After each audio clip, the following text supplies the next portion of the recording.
readers, welcome back to my corner of the internet. I'm Shannon, and tonight I've got another book tag video to share with you guys. I saw this one making the rounds from a little while ago, and I thought it'd be fun to answer. It kind of looks at my reading habits, my reading preferences, things like that. And I don't think I've ever done this tag before. And I thought, you know what? I haven't finished the book I'm doing the next book talk on, and I just wanted to share a video with you guys before this weekend is out, because I always miss it when I don't get to talk to you guys. So this is the 20 questions book tag. Let me know your answers to any of these questions down in the comments below. I always love learning new things about you guys, and let's just jump on into it. I took some screenshots of the questions. I'll of course post the link to the video, like the particular video that I first saw and screenshot these questions from. So question number 1 is, how many books is too many books in a series? Now, I'm probably not the best person to ask this question to, mainly because I don't read a ton of series. It's just not something I tend to gravitate towards. I prefer standalone books. Most recently, the series that I read was the Practical Magic series, and that was 4 books, and I thought that was the perfect amount of books. The first one came out like in the 90s, and then the last 3 came out very recently, sort of in quick succession, and I loved that because I had loved Practical Magic for a long time, and I didn't even know it was going to be a series until all of a sudden these books started coming out. So I like that because I'm really impatient. If I'm gonna read a series, I want to find it when the series is over. If the series is over and I'm enjoying it, I don't really care how long it is. But I hate waiting for sequels to books to come out. And that's really the only series I can think of that I read. I read Harry Potter to my daughter when she was younger. But I don't know that I've read any other series that I can think of, aside from like when I was a kid. Question number 2, how do you feel about cliffhangers? I'm guessing this question means in books in general, if they're a part of a series. And well, like I said, I'm very impatient when it comes to books. I'm very patient in life, but when it comes to like books, very impatient. But I love a good cliffhanger.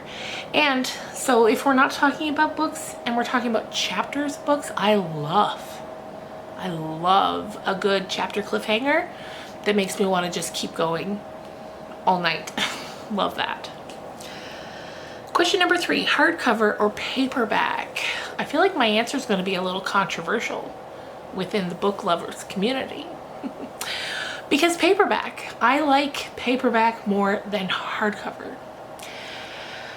I like paperback because it's easier to read them when you're laying in bed, and I do a lot of reading in bed before I fall asleep. And I find I find hardcovers are a little clunky, a little too big, a little too hard to hold above your face when you're laying in bed reading, especially because then I get afraid that I'm going to drop it on my face. So I prefer the weight of a paperback. Now, if it's a book I really, really love, I sometimes will go, once I'm done the paperback, and buy the hardcover just so I can have it in my collection. But especially if it's just for random like thrillers or whatever that I'm reading, paperback, please. Okay, let's see. Favorite book. You guys should know I saw this tag going around and I just screenshot it. I didn't read through the questions. I didn't know it was going to ask me what my favorite book is. Because that's a big question. Favorite book. Okay, let me think. I'm talking about right now in this moment. If you ask me tomorrow, it would probably be a different book. If you asked me yesterday, it would probably be a different book. But I had to stop filming there for a second because I was not sure what to say. My favorite book? The first book that comes to mind is It Will Just Be Us by Joe Kaplan. That's a book that I read within the past couple of years. It's a horror novel about a haunted house, and I really loved it. It's not long. It got right in my feelings, my horror feelings. And I loved that. That's one of my favorite books. Little Women is one of my favorite books. If we're going for like an older, Anna Green Gables is one of my favorite books. Just had to stop filming again to try to think. So we're just gonna go with those. For a recent one, It Will Just Be Us by Joe Kaplan, I believe. For older ones, like the nostalgia childhood books, Anna Green Gables and Little Women. I loved those when I was a kid. I was the kind of kid that on weekends when I was at home or at my grandmother's house, I would put on my fanciest dress that to me read as an old-fashioned dress, and I would wander around the house as though it were the late 1800s. Okay, that's the kind of kid I was. I remember one time, and my grandmother has this, or had this photo, she passed away years ago, but one night, and my grandmother knew I was this kind of kid. She bought me, one time she bought me this long white nightgown that had lace trim around the sleeves and around the hem. And when I put it on, I felt transported, okay, to a different time. And one night I can remember we had a power outage, and my grandmother, she had those candle holders that had a little handle on them at the bottom, and then you could put the tall candles in, and I would I would put the candle in and light it and walk around the house holding my little candle as though we had not yet invented electricity. And she has a picture of me standing on her stairs in this nightgown holding this little candle like I am on an adventure 100 years prior, from like the early 90s. And I wish I had that picture because I loved it. And she must have loved the whole situation because she took a picture of it. Anyway, we're getting off track here. Let's get on back into it. Question number 5, least favorite book. That's an easy one. I'm gonna go with the book that most quickly put me off, and that's Palo Alto by James Franco. First of all, I can't stand James Franco. So you say, Shannon, why'd you buy this book? Because I knew it was gonna be terrible. I knew it. And so I bought this terrible book and I read it and I hated it. And I don't like James Franco, and I don't like his stupid book. Question number 6, love triangles, yes or no? In books? Yes, please. All the love triangles. All of the love triangles. Question number 7, the most recent book you just couldn't finish.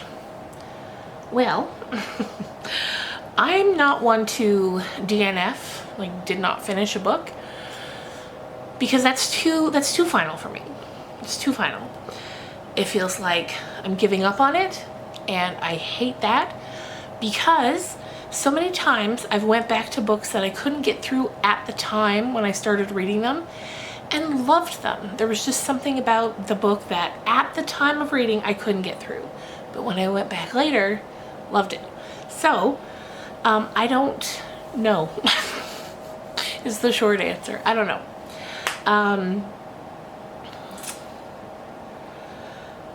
Because like The Little Stranger by Sarah Waters, I think it's Waters.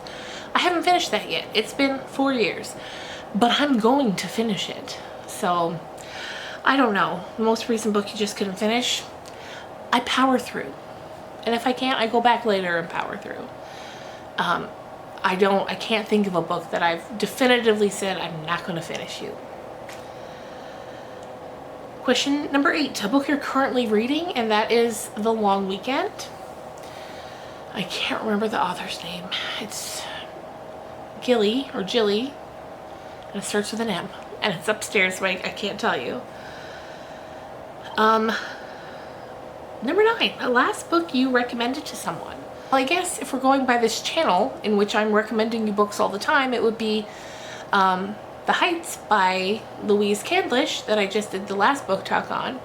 But in real life, the two instances I can think of is, number one, I gave And Then She Disappeared by Lisa, And Then She Disappeared, And Then She Was Gone. I had the two titles flipped in my mind, The Night She Disappeared and Then She Was Gone. But And Then She Was Gone by Lisa Jewell, I gave that to my mom to read, and then my friend Krista, I gave her The Great Alone by Kristen Hanna, which I love so much, and she also loved it, and that makes me so happy. Number 10, oldest book you've read, publication date. Oh, by publication date? Okay, I thought for a minute they were asking the publication date. The oldest book I've read would probably be a book by the Marquis de Sade that I found at a used and rare bookstore in the city of Windsor, Ontario, where I used to live. And I mean, it was wild. I do not recommend, but there was something about it. I saw it on the shelves and I had to buy it because it's the Marquis de Sade. Like, when are you going to see that sitting on the shelves? I thought. Maybe it's easy to find. I don't know. So I got that. I think that's the oldest. Newest book you've read. I mean, the last one I read came out like a week or two ago. Oh God. Number 12, favorite author.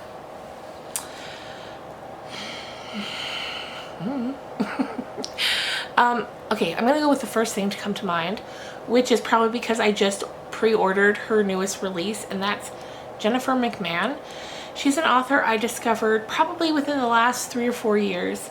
Everything that I've read, I've loved. I've loved in a way that I can't say about a lot of other authors. And like I said, I just pre-ordered her new book, The Children on the Hill, which comes out on Tuesday. But I've also read The Invited by her, and hang on. The name's escaping me. Jennifer.